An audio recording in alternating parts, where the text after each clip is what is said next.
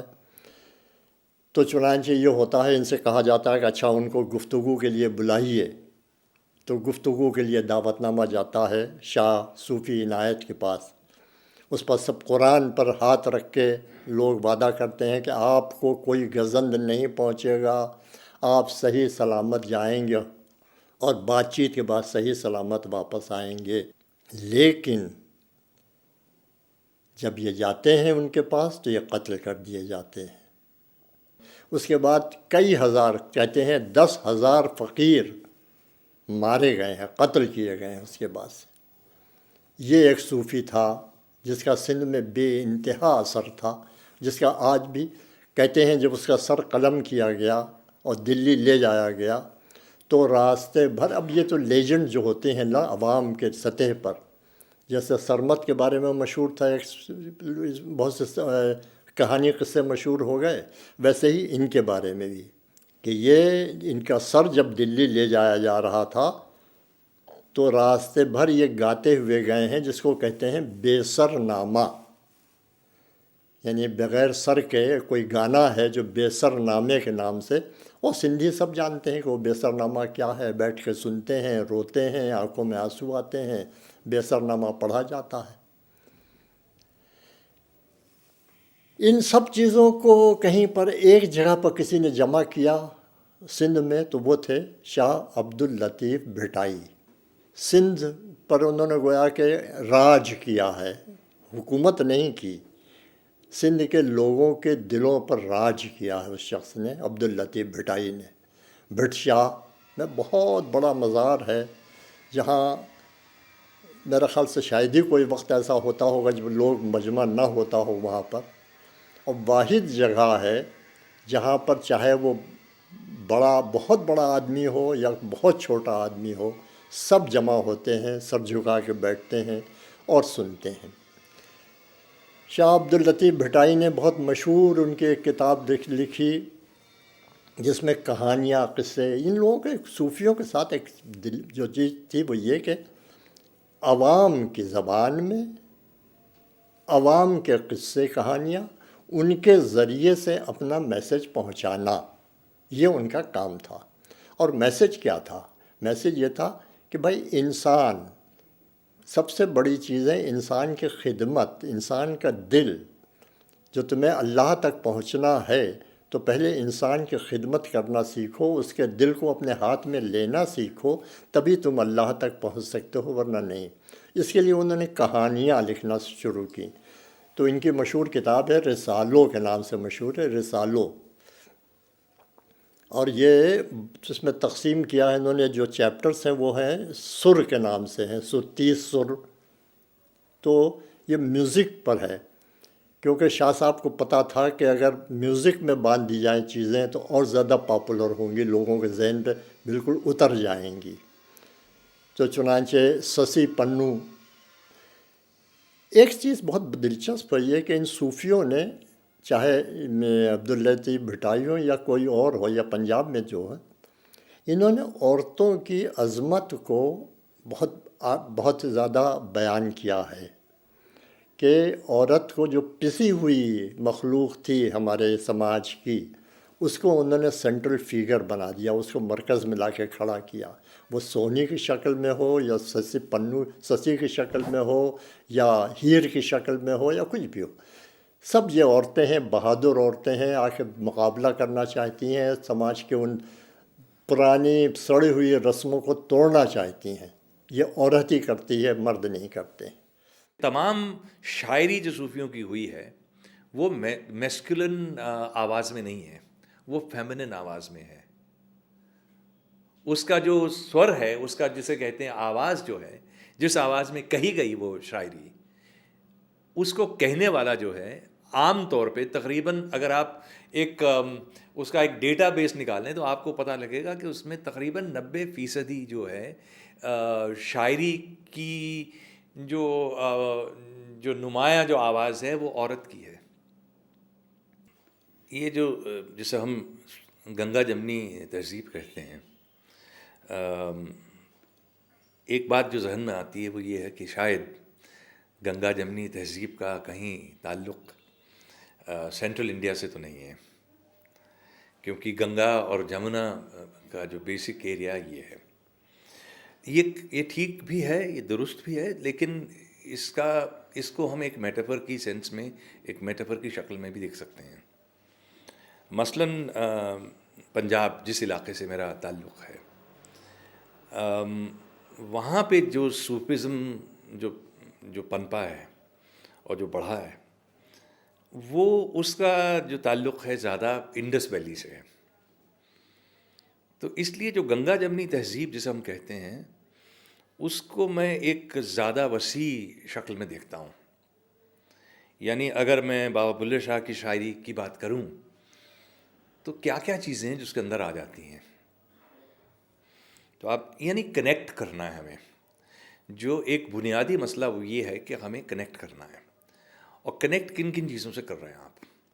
Connect کرنے کا مطلب ایک یہ ہوتا ہے کہ ہم ایک بالکل اسپریچول کور ہے ہماری، اور ہم ایک اندرونی کنیکشن جو ہے، زیادہ جو پیوریفائڈ کنیکشن ہے، جو زیادہ پاک و صاف ہے.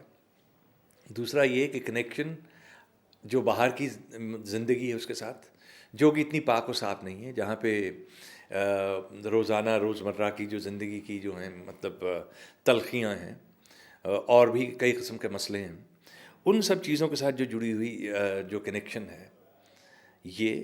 تیسرا کنیکشن یہ ہے کہ جو کچھ آپ نے ایکسپیرئنس کیا ہے اس کے ساتھ آپ کا کیا کنیکشن ہے، کیونکہ ایکسپیرئنس ان چیزوں کے ساتھ بھی ہوتا ہے جو کہ ڈائریکٹلی آپ کے سامنے نہیں ہے. یعنی کہ اگر آپ بابا بلے شاہ کی شاعری دیکھتے ہیں تو آپ کو اس کے اندر ہیبرو مائتھولوجی نظر آتی ہے، صاف ریفرنسز، بدھسٹ ریفرنسز نظر آتے ہیں، آپ کو ہندو مائتھولوجی کے ریفرنسز نظر آتے ہیں، آپ کو کرسچن مائتھولوجی کے ریفرنسز نظر آتے ہیں، آپ کو اسی حساب سے یعنی کہ جو فلسفہ ہے پری سوکریٹک، یعنی جسے ہم پری سوفسٹ یا سوفسٹ فلسفہ کہتے ہیں اس کے بعد کا، یہ سب چیزوں کے آپ کو بنیادی حوالے ملتے ہیں. اب ان سب چیزوں کو ہم اکٹھا کیوں کر رہے ہیں؟ ان سب چیزوں کو اکٹھا کر رہے ہیں کیونکہ اس زمانے میں ہمارے سامنے یہ مسئلہ تھا کہ ہم جو ایک سنکریٹک کلچر جسے ہم کہتے ہیں آج کی تاریخ میں جسے ہم کہتے ہیں کہ ڈائیورسٹی اور پلورلٹی کی سیلیبریشن جو ہے، اور اس کے اندر ہر کسی مطلب رنگت کو، اس کی اٹونومی کو تسلیم کرتے ہوئے اس سے آگے بڑھنا کہ آئیے. یعنی پلورلٹی کیا ہوتی ہے؟ پلورلٹی یہ ہوتی ہے کہ آپ اور میں. اس کا یہ مطلب نہیں ہے کہ آپ میرے ساتھ بیٹھے ہوئے ہیں اور میں آپ کو ٹالریٹ کیا جا رہا ہوں. اس کا یہ مطلب ہے کہ آپ میرے ساتھ بیٹھے ہیں، کچھ حصہ آپ کا مجھ میں ہے، کچھ میرا حصہ آپ میں ہے.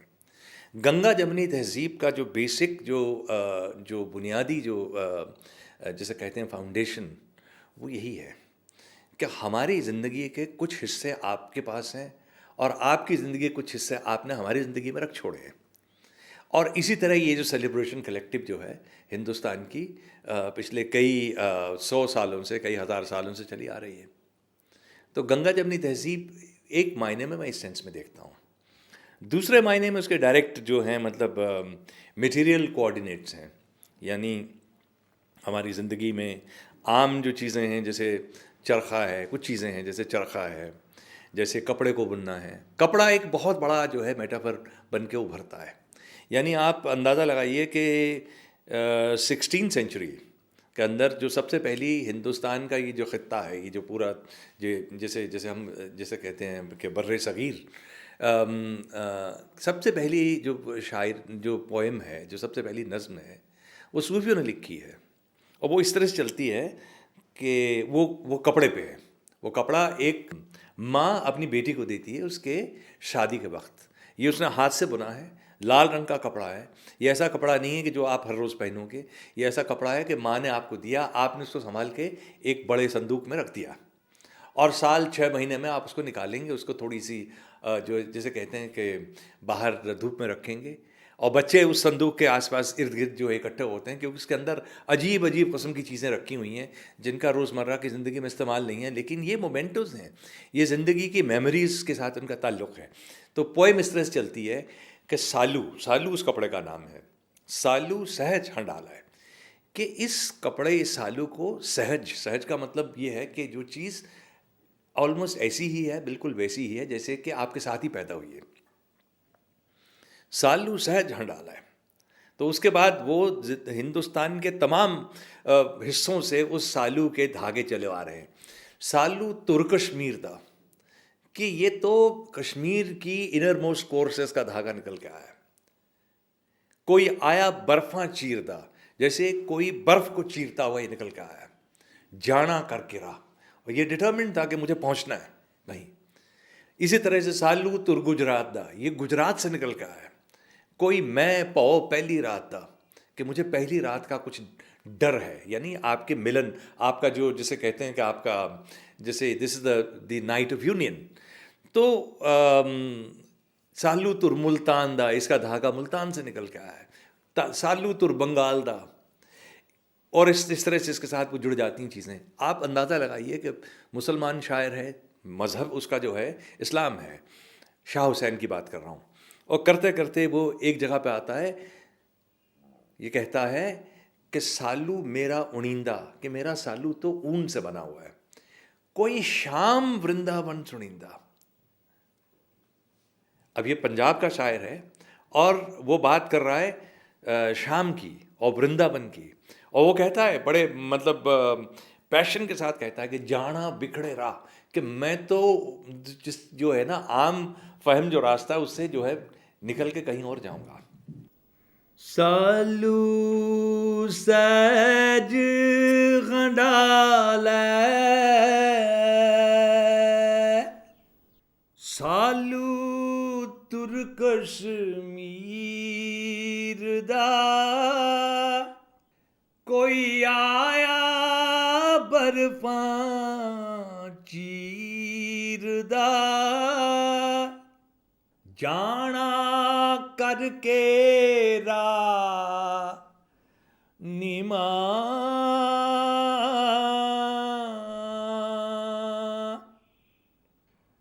سالو تر گجرات دا، کوئی میں پہلی رات دا، دتے ٹنگ بغائے نیما.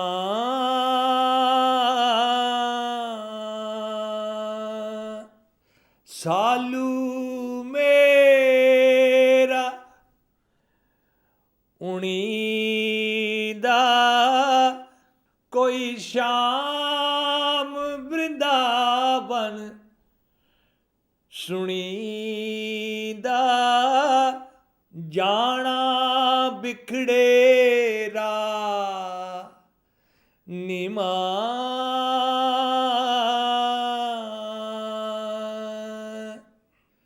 سالو میرا ملتان دا، کوئی رب دلاں دیاں جاندا، کس پہ آکھاں جا نیما.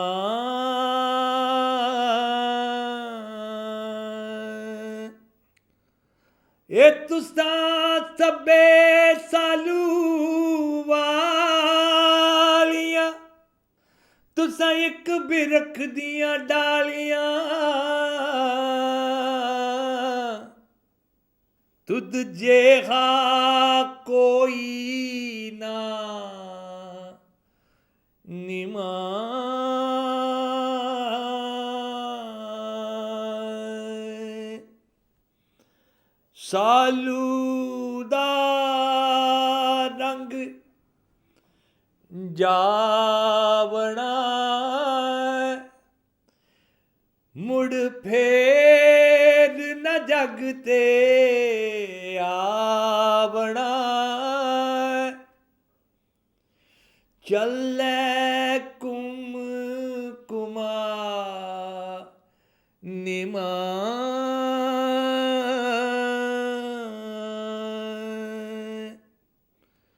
سالو سہج ہنڈالے